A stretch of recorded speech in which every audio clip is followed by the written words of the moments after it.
Hey, got a quick update as we're getting this episode started today. We have a new website for the podcast. Go to whatwereallywant.show to find an archive of all of our episodes, to sign up for our mailing list so you can be in the loop for everything we have going on, and also so that you can follow us on your favorite podcast platform if you haven't already. Go to whatwereallywant.show and enjoy this great episode with John Lynch. Here we go. Welcome to What We Really Want, conversations about connection.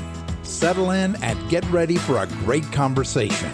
Let's talk about what we really want. Welcome back to What We Really Want. This is episode 22. It is called Actively and Uniquely Loved, and our guest today is John Lynch.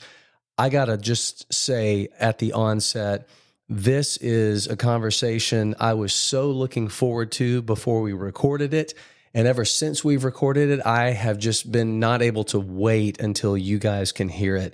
You'll want to listen to this episode probably multiple times. If you've been listening to the show, you know I'm a person in recovery, have been since 2009. One of the first times that I was exposed to a book and a concept from a book that just blew my mind and changed my life, it was a book that John co-wrote called The Cure. I think it's a book that every Christian ought to read, especially Christians who are worn out from trying to do good enough to please God. It was just like a huge, huge floodlight coming on in my heart. This guy's speaking my language. And so after that, I was able to find out more about John. I was able to see some of his videos that he's put out there. I was able to read other books that he's written. And he's just one of those people that I've felt like I've known, even though I'd never met him, until we finally got to talk a little while back. As far as somebody who has helped me to better understand grace, if that makes somebody a hero, then John is one of them. And I hope that he'll be that for you too. I hope that he'll give you some perspective, especially if you are discouraged because you've tried hard to live a life that's good enough and you've just realized that you can't. Well, where that realization that I can't do this has been discouraging, I hope that after listening to John, you will realize that I can't do this actually is one of the most encouraging things that we can come to realize, because that's what puts us in the position of knowing we have a God who, if we're his child, like John said in the podcast, there's no one he actively and uniquely loves more than you. And if we can begin to believe that, it changes everything. So I really hope that you'll give it a listen. I was talking to a friend who said he really enjoys listening to the podcast on 1.5 times speed, but I would encourage you to listen to this at regular speed and listen to it again. This is a message we cannot hear enough. This is just two guys who've never met talking about some of the most important things in life. And I hope that it'll bless you and encourage you and that you'll enjoy this conversation with John Lynch. It's episode 22. It's called Actively and Uniquely Loved. And here it is. John Lynch, I've been wanting to have a talk with you in person. Well, not in person. We're on Zoom for so long. Pretty close. Yeah. Thank you for being here with me today. Greg, I'm honored. I'm truly honored. And I've been looking forward to it also. And I kind of limit my Zoom calls these days. And for some reason, God said, no, you'll be doing that one. So I'm honored to be doing this interview with you, my friend. Thank you so much.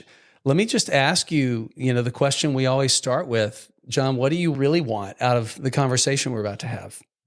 I intentionally refused to answer it until this morning. And I found myself saying what is so key to me that is obvious, but sometimes isn't.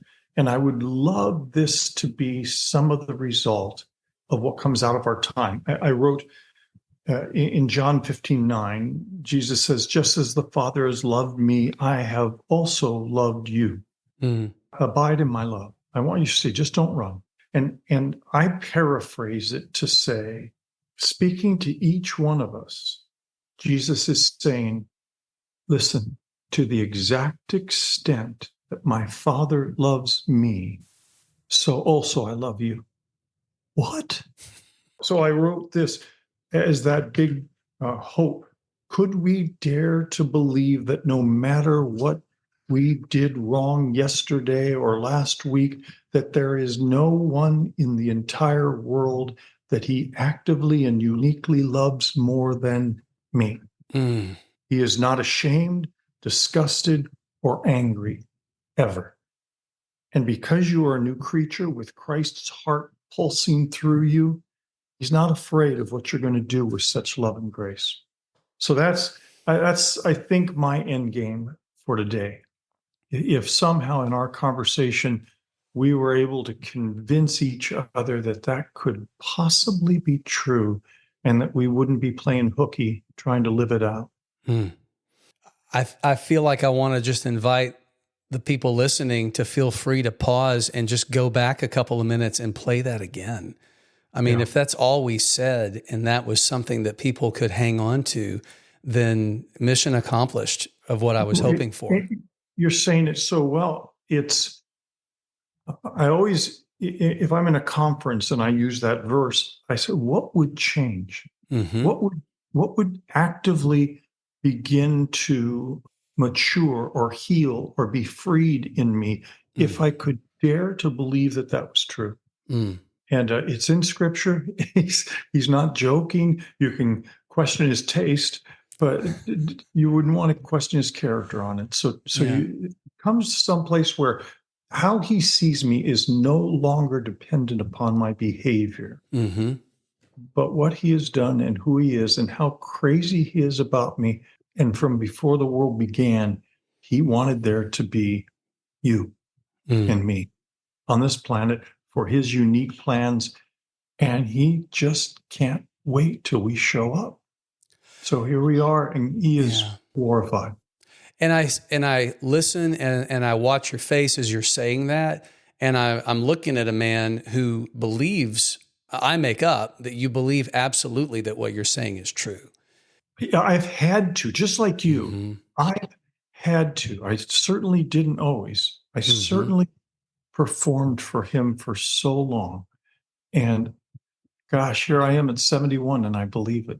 And that's exactly tied to what I really want out of talking to you. And that is, as we talk about several things and as hopefully you share some of the things that came through your story, both of us are at a perspective where we're able to look back a lot farther. And right. We're able to look back and see a lot of the fruit and a lot of the resolution of some things that were very fruitless and unresolved for a very long time. And so we've got the benefit of experiencing some of the promises, being kept. But my desire is really that people who aren't there yet and are listening will just get done with this episode and feel a little bit more hope than they do right now. Amen. Oh, I love that. And to fight through whatever would keep us from getting to believe those words. That's right. That what wait, no, God couldn't do that. It wouldn't be fair. Whatever those things are, that they would get to ask those questions, talk to their spouses. Wait, I just heard these people talking on the show. Could that be true? Mm-hmm. Could John 15:9 be true for me? And if somebody can go from that couldn't possibly be true to could that be true, I mean, I would be happy with that. Game over. That's right. Because then God says, "Oh, I got it now. I'll take over." That's like the first and most important movement. That's right. Well, John, before we jump any further into the cure, 2 roads, 2 rooms, on my worst day, some of the things that I really have been excited to talk to you about, help the people listening to get to know you a little bit more. I mean, if they read On My Worst Day, they'll get to know you very well. But assuming everybody isn't going to do that, just take a few minutes and help us get to know you better. Yes. Thank you. So I grew up in Southern California to a Mensa atheist dad. Dad was in the upper half of Mensa. He was an economist, and the only class I ever failed in high school was geometry. It broke his heart. but I came out to Phoenix. That's where we moved, and I just had the life of life. By the time I was in high school, non-believer, but I was a all-state baseball pitcher for my high school, homecoming queen, It was my girlfriend, and I was the student body president. I mean, it was just good to be John Lynch. Mm. And I always say I blew out my arm in a playoff game, and I should have had Tommy John surgery, but Tommy John hadn't had it yet, so I couldn't throw fastballs much. And the sad part of the story is my girlfriend left me for a better pitcher. But I mean, he had a good slider. I don't blame her for leaving. But but I tell you what it did. Here's this girl who knew me inside out. She knew everything about me, and she left. And I'm thinking, how could you do that? How does someone go on when the person that you have given you to has seen you and said, no, not enough, I'm leaving? And I always say guilt tells you that you've done something wrong. Shame says that there is something uniquely and irreparably wrong with who you are at your very core. Yeah. And no matter what you do, we all can see it, and it's never going to change. That's what shame hisses. And it sent me off, this straight jock kid. It sent me off on this lonely, broken, desperate other world. Mm-hmm. Another world where I got a 60 Volkswagen, drove it across the country, and I would stop and I would wait tables at one restaurant and then another up along the coast of California. And I'd have wrong relationships with women. And honestly, I've tried every possible thing I could get my hands on just to medicate my pain. Mm-hmm. And not for no reason. I mean, when somebody knows a lot about you, knows more than most, and they choose to say, nope. I mean, that sets a very powerful emotional and mental and spiritual precedent. So you have then this longing to be loved. Yeah. You have this longing to be accepted and known. And what you did before didn't work. It wasn't enough. So you put on different masks, and bluff that you're someone more than who you actually happen to be. Mm-hmm. And so nobody ever gets to love you. Nobody ever gets to know you. They get to love your mask, and they can admire you and respect you, but they never get to love you. So I ended up, of all things in the world, becoming a high school teacher. I went back, got my secondary education to teach high school English and drama. And the first play I cast, it was a bunch of Young Life kids, and I didn't know it. And they would talk to me about Jesus after rehearsal. I would never let you do such a thing, but they were just kids. You know, how much could they do? And then someone gave me a Keith Green album and a Slow Train Coming by Bob Dylan. And within 6 months, I'd put my hope in Jesus. Yeah. I couldn't believe it. I've been reflecting on the fact that you and I have very different timeline points in terms of when we met Jesus. You know, when was that for you? Yeah, you're a little older than me. You said you're 71. I just turned 54, but I met Jesus in 1976 as a 6-year-old. And so very different home, you know, very different upbringing. And yet just some of the improper and sideways and trying to meet my own needs, things that followed that sound exactly like things that you've described as I've heard you talking and as I've read what you've written. That's right. You would think, no, this would be just the opposite. This guy would struggle with these things all his life, innately wrong, and this guy would have it together all the time. And we all have these needs to be loved, longing to be loved, and fear that we won't. And the art of receiving love is the game changer. That's why I put it the last one. I kind of walked through this book on my worst day, and seriously, you ought to get it because it follows a timeline and allows you to imagine what Jesus might have been saying to you on some of your worst days. Yeah, knowing him as we know him now. So it's very encouraging that way. But I kind of wrote it in 4 parts of trying to make myself lovable, some of what we're talking about now. Mm-hmm. And then Christ shows up Mm-hmm. with a love that I don't have to earn, I don't have to perform for, I don't have to make myself lovable. He's already decided he loves me. And then the next phase of my life, it was, okay, now I need to make myself worthy of that love. Mm-hmm. That is, I got to start doing things. I got to start dressing up a little bit for him and really turning out to be a good investment on his. Right. Right. And it's so you get so tired, you work so hard, and you feel like a phony inside. That's a lot of people I just described right there. Something that you just said when contrasting like the starting point with Jesus between me at 6 and you at, I think, 26, the expectation, well, this guy who started so early and had these things in place, I think the phrase you used would have it all together.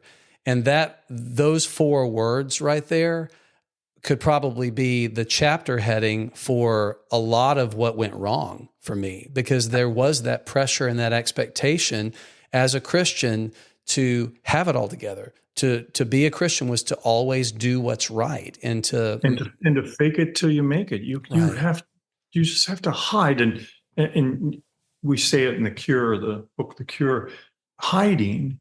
When I have to hide religiously or for any other reason, if it's not safe for me to tell the truth to somebody about who I am, I have to hide. And hiding is like a petri dish for sin. Mm-hmm. It just exacerbates sin. So we always say it's less important that anything ever gets fixed than that nothing has to be hidden. There's such a huge difference. If in raising up in a home, I lived a total double life growing up from my parents. But what if there was a consequence that was different? If we taught our kids the consequence would be different if you told on yourself rather than waiting until you got caught. It creates an entirely different home dynamic. And so I don't have to hide. You just, in a few words, punctuated something that's so hard for a lot of the people that I walk alongside in recovery to grasp, when you said it's less important that everything be fixed than that nothing be hidden. Oh, yes. And you know, that you can see it on how people's faces. Immediately, you can see the protest has already begun. That can't possibly be true, because that goes against everything I was ever taught. But it's interesting to me, John, because, you know, with what we deal with most often, which is sexual recovery, and you've got married people where the partner who has been betrayed is staying and is working on working on the relationship and sticking around. So often they will say a version of what you just said, and they won't even know why. It's just innate. They'll say, you know, I can handle if you slip every now and then, as long as I know you're not lying to me. We'll be right back. How have things gotten so out of control? How did something that didn't seem like such a big deal at first completely take over? Porn and sex addiction are destroying your life and killing your relationships. You know you can't keep going on like this, keeping secrets and telling lies. Something has to change. But how? Most men who struggle with unwanted or addictive sexual behavior have tried to fix it on their own. But sex addiction is powerful and complicated. Recovery is possible, but it isn't easy. It requires us to focus on more than just behavior. It requires us to look at our whole lives and the parts of our stories that contribute to addiction. If you're ready to find freedom, maybe it's time for you to get to the roots. The Roots Retreat is a 4-day therapeutic and spiritual intensive. You'll work with therapists and coaches who specialize in sex addiction and recovery. You'll learn how to take healthy ownership of your behavior. You'll discover how your life experiences set the stage for addiction to develop. You'll see how God factors into your struggle, and you'll learn effective tools for ongoing recovery after the retreat. If you're ready to stop trying what doesn't work, if you're ready to experience real hope, healing, and change, let's get to the roots. Visit awakenrecovery.com/rootsretreat or click the Roots Retreat link in show notes. And, Yes. and Yes. that's another way of saying it's less important to me that everything's fixed than that nothing is hidden. And how healthy that is, that statement, because Right. sometimes you've also come up against the others, the spouses who say, I will stay, but you can never slip again. If you slip again, I'm gone. And what happens unwittingly, we become the law to that person. Yeah. And eventually it adds that double pressure and we're going to slip. And we also What if, don't realize that as the one saying that, we're crappy predictors of the future. we say that's right. that like I could never get over that. Well, my wife said that to me before she knew that the things she said she'd never get over. Well, I had already done that. And so, of course, for me, that was okay. Yeah. So now for sure I can never, ever come clean. But then when it did come out in 2009, God showed her, like, you didn't think you could survive this. And by yourself, you couldn't survive this, but you're not by yourself. What a powerful day. What a magical day. Isn't that crazy? I'm lying to you right now in the very first time that we're talking about it, because I'm still been doing it. That's and right. Now I'm going to have to tell you in this moment that I've already betrayed what you, and to be able to have that freedom to tell the truth. That's tell the right. truth. It is, you may leave, you may go away, but this is where I am, and this is who I am. And I will, for the rest of my life, own that I've harmed you and I've hurt you. Because this is how I have to live if I'm gonna live the life that I was meant to live. And I want you here more than anything in the world, but I can't be a liar. I can't create this artificial world where it looks like we're doing well, because I'll get sick. I'll get real sick. And you'll know something's wrong. You just don't know what it is. Mm-hmm. And so instead, to have that beautiful relationship where I don't have to hide. Now, that's not true with everybody. As I say, nobody at the DMV cares. But to have some, just to have some where I don't have to hide is the greatest gift to someone's health that I can imagine. For sure.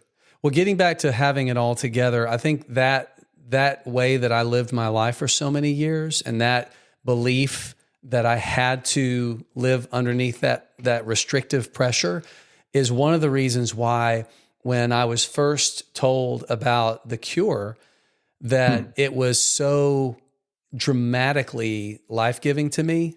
There was just something about it. First, it was described to me, the concept of 2 roads, 2 rooms. Somebody was basically paraphrasing it. And even their poor paraphrase was almost enough to bring me to tears. And so then when I read it myself and I read the description of the pathway that I take, here I am at the fork in the road, and there's one arrow that's saying pleasing God and one that's saying trusting God. And I want to do both of those things, Yes, but right. They both seem, and they are both wonderful. But pleasing God is what somebody does who has it all together or is trying to have it all together. So take that road. I come to the room of good intentions. I grab that doorknob of self-effort and I walk in there, and everybody's wearing a mask, and I put mine on too. And I'm reading this and I'm just like constantly, oh my gosh, oh my gosh. Oh my gosh. Yes. That's giving words to what my experience that I didn't have words for, and that's why it never was going to work. And right. And then when you talk about discouraged, leaving that room and going back to the fork and then going the other way, well, there's no way this is going to work, Yeah. But it's incredibly wonderful when that guy now follows that road and opens up the doorknob with humility and says, God, I've wanted so much to be enough to be worthy of your love, and I can't do it. I just can't do it. If anything good's going to come out of me, it's going to have to be you in me. I'm going to have to trust that. Please, God, please be enough. Please be enough. And he opens that door, and this beautiful hostess, the beautiful voice that says, welcome to the room of grace. And the audience looks the same, so he's fed up, and he rips his mask off and says, you know what? I'm a mess. Yeah. If you had any idea of half my daily thoughts, you'd want me out of your little room. And I really am failed. I can't keep up. I'm a disappointment to myself. Yeah. And he's just about to I'm not walk out. okay. I'm not okay. I'm doing not fine. Mm-hmm. And instead of that constant, hey, we're doing fine. Everything's fine here, fine. And nobody gets loved. Yeah. And I'm ready to walk out of that room, and I put my hand on the doorknob, and I hear that voice from way back in the room that yells, "That's it? That's all you got? I'll raise your problems and your little struggles, and I got compulsive sin and lower back pain." And the hostess says, I think he means you're welcome here. Yep. And you enter the room of grace. You can't say it except for in Scottish or Irish, but this is the manner in which God speaks. And the power to understand grace, that he ends up holding me later and says, I know, I'm not ashamed. I'm not disgusted with you. I'm crazy about you. I made you, and I know the timing of your maturity. I've got this. I've got this. And the whole time he's holding me, I want to fight and say, no. I don't deserve that. You got the wrong person. But after a while, he's holding me so tightly, and it dawns on me, I've waited for this my entire life. Mm-hmm. I don't want him to ever let go. So it's a truly, and he keeps whispering in my ear, I've got this. I'm not ashamed. I'm not disgusted. I've got this. I love you so much. I'm crazy about you. And then he says, instead of me trying to work on my sin to achieve an intimate relationship with God, he now says, I was never there on the other side of your sin. Yeah. For all those who put their hope on me, I'm over here. And now my arm's around you. And we will look at that stuff together. And I always make this joke in there that God looks at my sin, looks back at me, looks at my sin again, looks back at me and says, wow, that's a lot of sin. Don't you ever sleep? And then he says, and we'll deal with it when you're ready. Oh, and by the way, you were ready in 5 and 4 and 3. Yeah. When performance ends and trust begins, I really do become someone who aggressively trusts who he says I am, adored, without condemnation, enough, beloved, and nothing can change it. And when I rest in that, the beauty that we don't hear as often, when I trust that and I receive his love as a byproduct, I sin less and I love more. And that's yes. That's magical. Well, the beautiful thing about what you were just talking about with, the banner on the wall of, God standing next to me, my sin in front of us, working on it together, that was for someone who had grown up in conservative Christianity, always being told your sin separates you from God, realizing that they got the tense wrong. My sin separated me from God before I was his child, but once that changed, then everything changed. But that updating message, if it happened, I missed it. But I think that it didn't happen enough. I'll just put it that way, to be kind and gracious to people who are trying to instill a good Christian life into this, fine young Christian boy. But when I read that, what it did is it combined with something else that I was reading, which was A Scandalous Freedom by Steve Brown, who's also been a guest on the show. And is that right? Oh, Come yeah. on. Yes. Come on. I came after Steve. Oh, I'm disappointed. I've been just with him calendars. Yeah. But when he talks about in the chapter in Scandalous Freedom about in that voice he's got, that deep. Yours is deeper than mine, but neither of us can get down that low. No, not at all. But when he talks about how much of his life he spent trying to get better, and how much of my life I spent trying to get better. And then he said, until I realized that getting better wasn't the point, that Jesus was the point and he was already here. And like that connected to me of the picture I got in my head when I was reading that part of The Cure.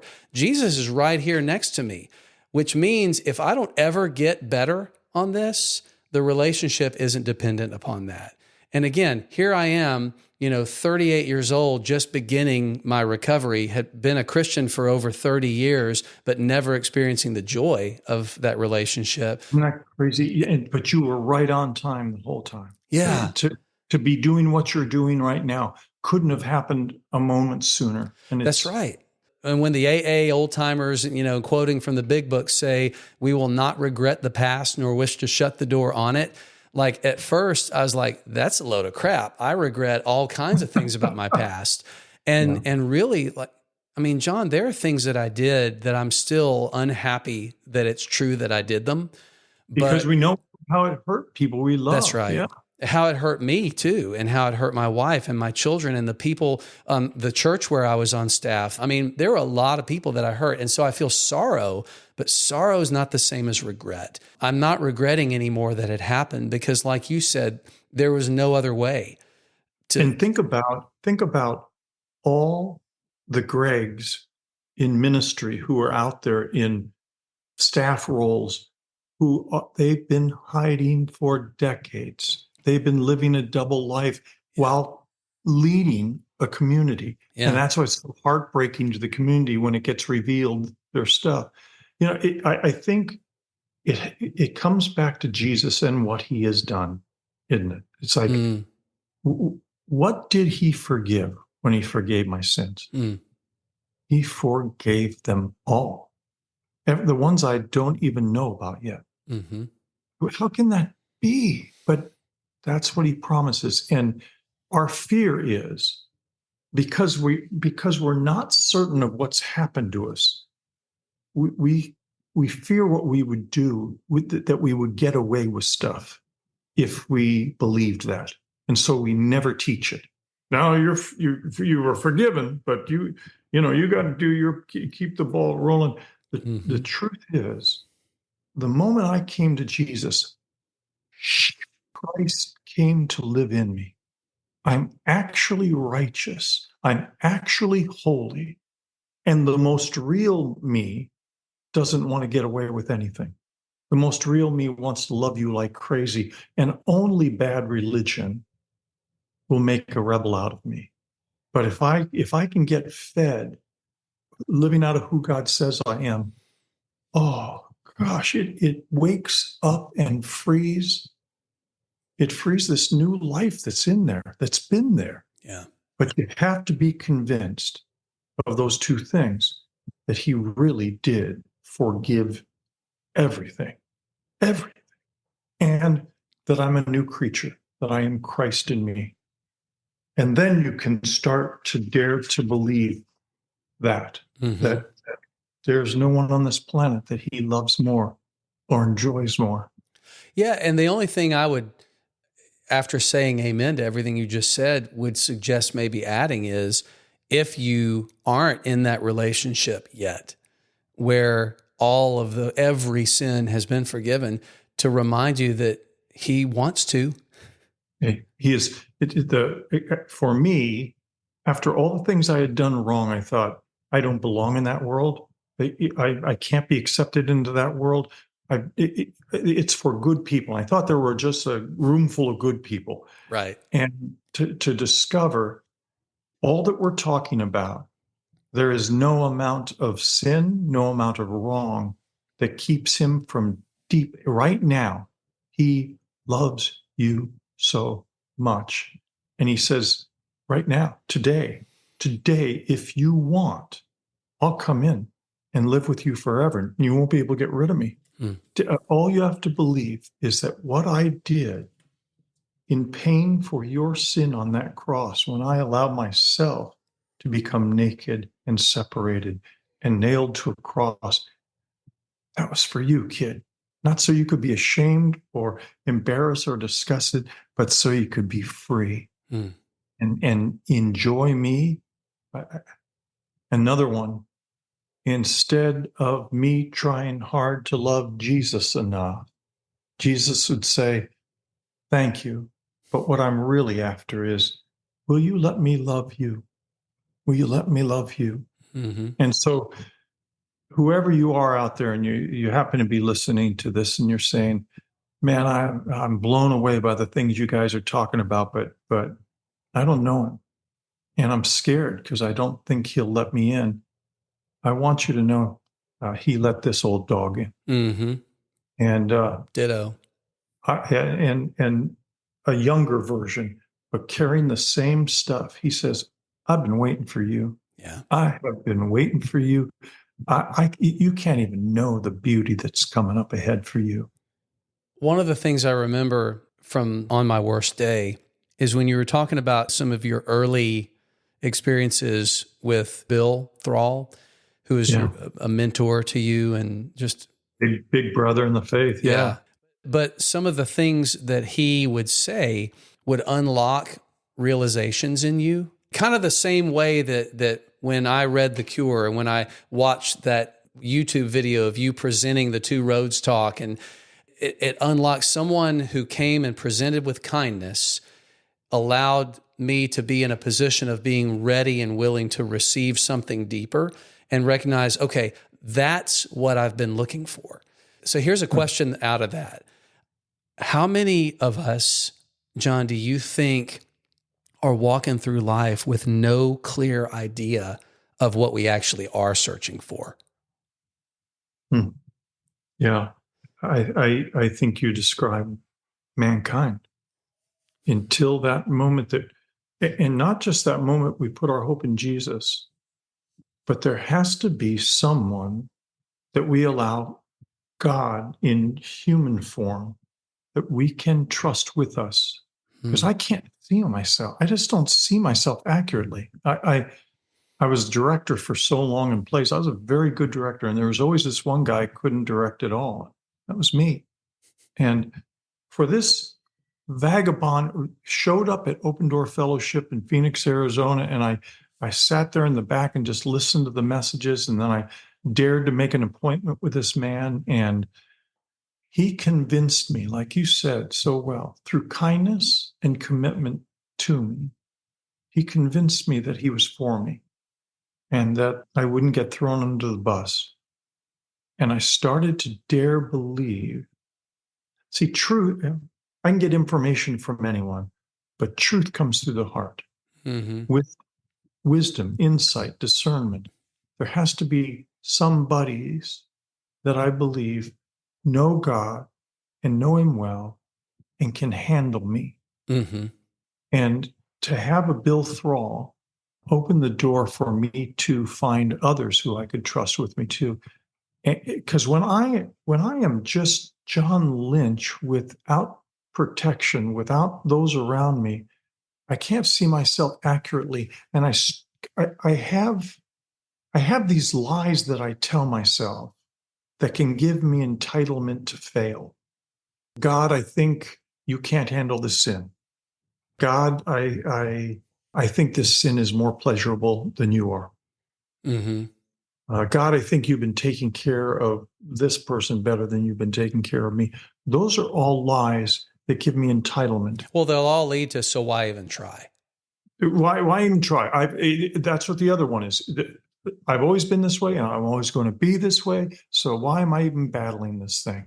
And to have someone be able to break the code by being a safe enough place where you can get those things out loud, where they lose their power, that is so huge. So thank you for bringing up Bill. He's been that for me. Well, when I was listening to the audiobook and you were talking about the opportunities he gave you and then the feedback, he gave you after you'd gotten some negative feedback from someone, and you talked about his kindness, and the phrasing made me think that you were thinking about Romans 2 and how, do you not know the kindness of God leads us to repentance? But the kindness of God that's expressed often through other people that leads me to repentance, which is, a change of mind leading to a change of behavior, what have you. But it also leads me to a whole lot of other things. I mean, it leads me to releasing this shame and self-contempt. That's right. It leads me to believing things could happen in my life and not just other people's lives. It's almost like that kindness is the key that unlocks virtually everything good that could come. That's so good. I was talking to a girl, my wife and I were the other day. She's a delightful person, but she's been wounded throughout her life. And one of her go to is, I want to give you this idealized me so you'll love me, so you won't go away. Mm-hmm. And it takes time. I can't make her call me when she gets into a dark place. She has to do that. I can't know when that is all the time. It's such a beautiful gift when someone realizes, what if there was a place so safe that the worst of me could be known, and I would discover that I would not be loved less, but I'd actually be loved more in the telling of it. And she's getting to that place, that precious girl. And she just at the end of that phone call, she says, all the weight is gone. All the weight of me that I've been carrying around in my private narrative of who I am, God brings her to some friends, and she's free. And she'll go back again, just like I can go back again, and you can go back. I was again. going to say those narratives try to sneak back in. Well, yeah, I always say it takes 45 minutes to get to either of those rooms, but I can cross over from one to the other in about 5 minutes. Yeah. Speaking of that conversation that made such an impact on her, that made me think again about the thing that you referenced earlier from the introduction in On My Worst Day, kind of the 4 parts of your life, the trajectory that you experienced. And just to reiterate, the first part was trying to make myself lovable so that I would be loved. Second part, trying to make myself worthy of the love I'd found. Third part, trying to convince myself the love I'd found was enough. Let's stop there for just a second. Yeah, please. Because you get to a certain place of time in that timeline. Now I'm not dealing with my worthiness as much. I'm believing that. I'm believing that He has made me worthy. And I'm no longer as much striving. But now I look at my life and I say, there are things that haven't gotten fixed. There are things that you didn't heal. There's things that didn't work the way I thought they were going to work. God, did you lose your power? I mean, in the Old Testament, you did big stuff. And sometimes I don't see that in my own life. And that crisis of faith to where, God, are you enough? Have I placed my hope in the right place? And we feel, even in saying that we've committed the unpardonable sin. And He goes, oh, I have been waiting for this conversation. Oh, my child. And I don't know where I learned it. I don't know what verse that even came from, but it's not so much. I mean, there's sin in the world. There's death in the world that we caused. And it's not that He can just keep doing a miracle and not have sin get out into the world and not touch me. So it's not about that, but it's about, what does He do with those things that have harmed me? What does He do with the things that I have caused and damaged? And if Romans 8:28 is in Scripture, I'm in a lot of trouble, but it is. He says, God causes all things to work together for good for those He loves, according to His purpose, for His glory and for my best. He causes not all things are good, but He causes somehow all of them. He makes no mistakes. He causes all of them to actually work together. And sometimes we don't even see it in this lifetime. Sometimes I at the end of the book, I tell a story of a great closure of what happened to me in 5th grade, and I get to see it. But He's that powerful that even right now, He's redeeming the damage that happened to me and that I cause others. And for me to understand that broke me through that crisis of faith.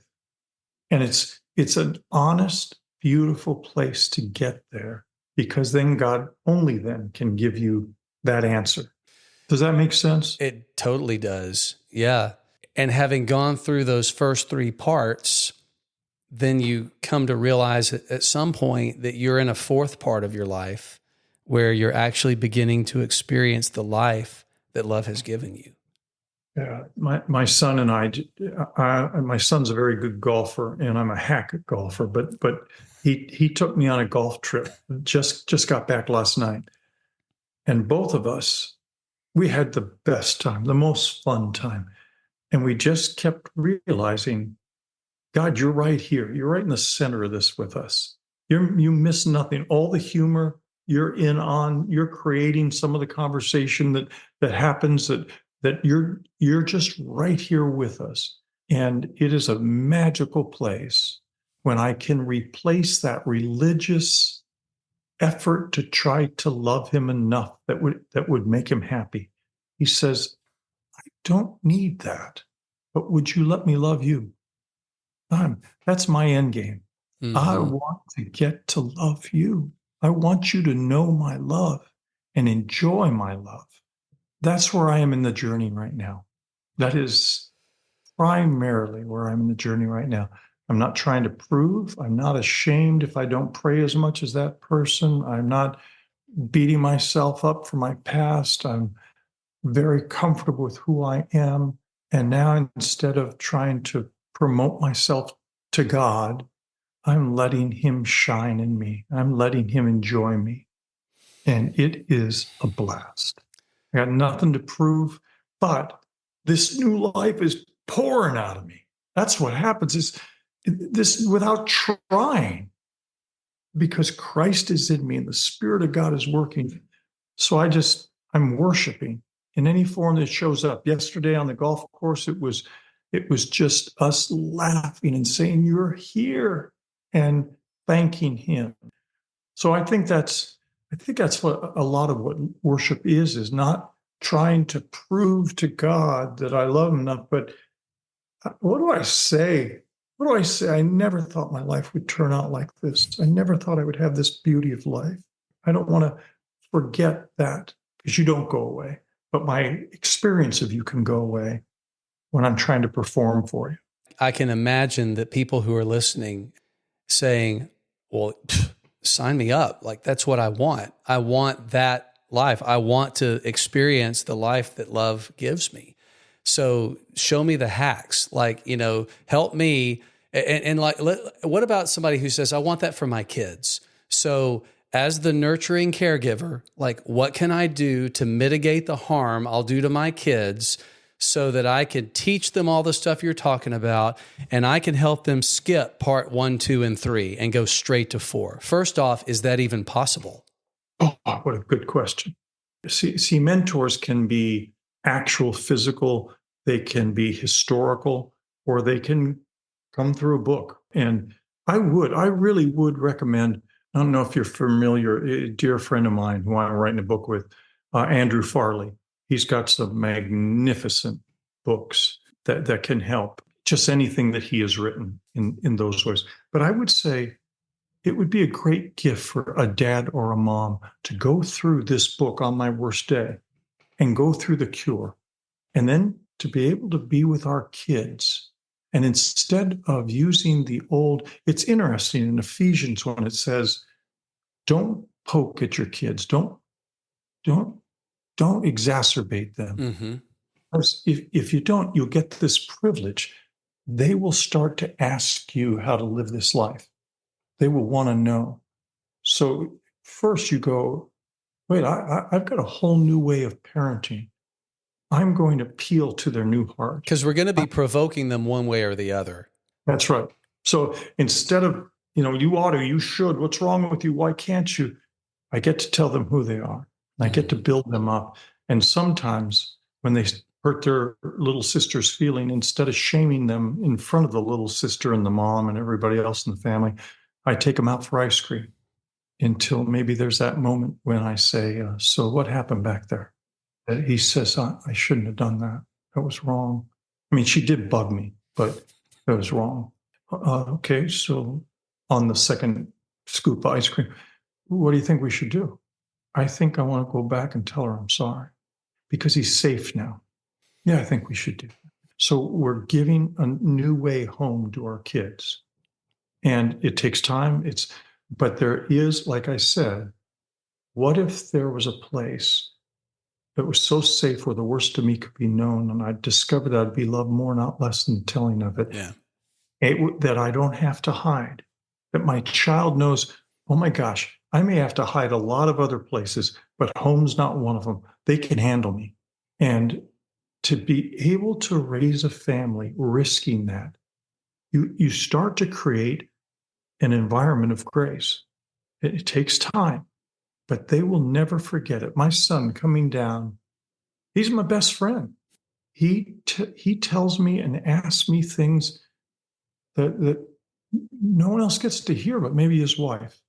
It took time, but to have your children trust you, that you believe in them, and then you guys get to go discover this Jesus together, and you guys get to protect each other and say, the thing you're struggling with, my daughter, I want you to know you've come across it honestly. I've battled with that all my life.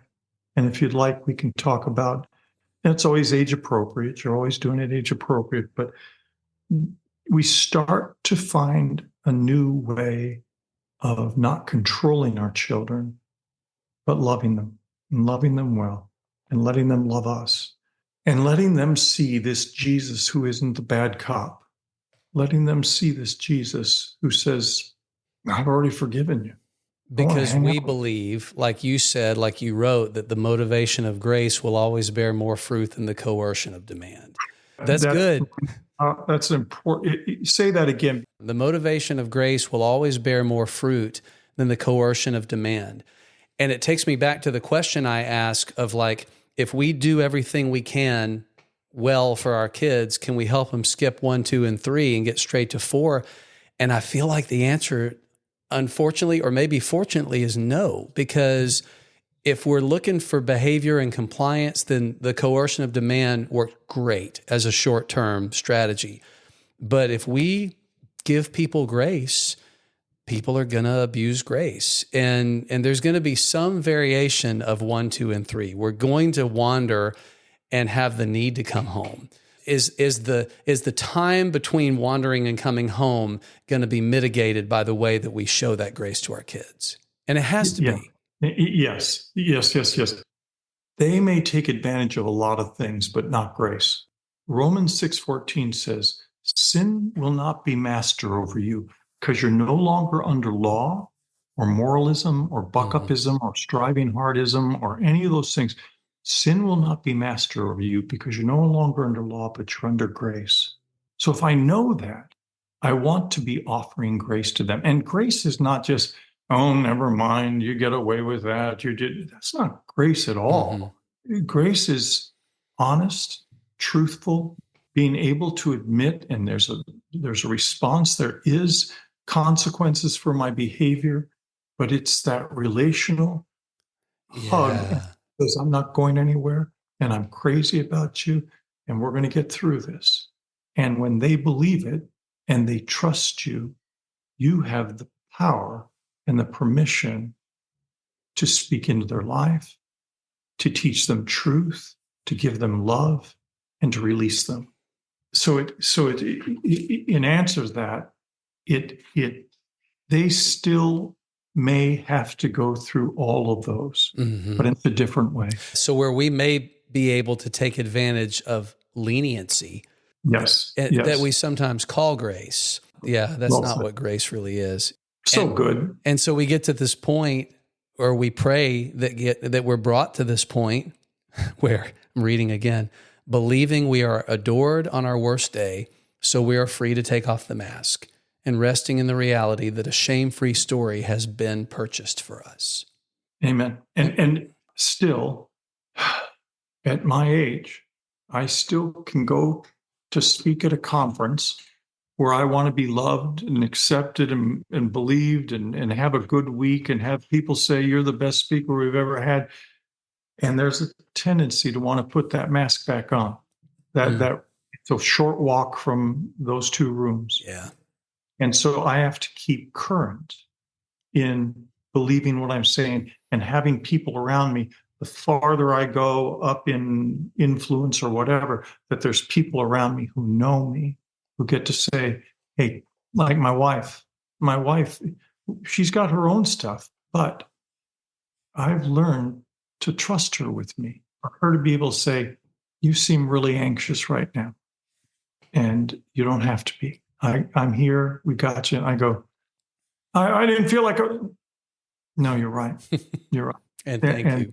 It's a beautiful way of life that we walk through all these extraneous things that are going to come in, but they're not the real us. And so to have a friend who believes in me and sees me that way, nothing like it. John, I've taken up so much of your time and you've been so generous. This has been wonderful for me to get to talk to you in real time. Greg, I didn't know you existed. To be on here today and go, wait, this younger cat is carrying these truths in such goodness and beauty and reaching people that I'll never touch. I feel the same way. I am so, so grateful that I have gotten to meet you. I want our wives, who are both named Stacy, to be able to meet each other too. Well, we've got a patio. I'm looking right out at it. Right now it's going to be like 110 today, but in the fall or the spring, it's really nice. All right, my friend. Thank you. Bless you, John. Thank you so much for being on. Can't wait till the next time we talk. Bye-bye. We'd love to hear from you. If you have questions, feedback, topics you'd like to hear us talk about on the show, click the Send Us a Message link in the show notes of any episode.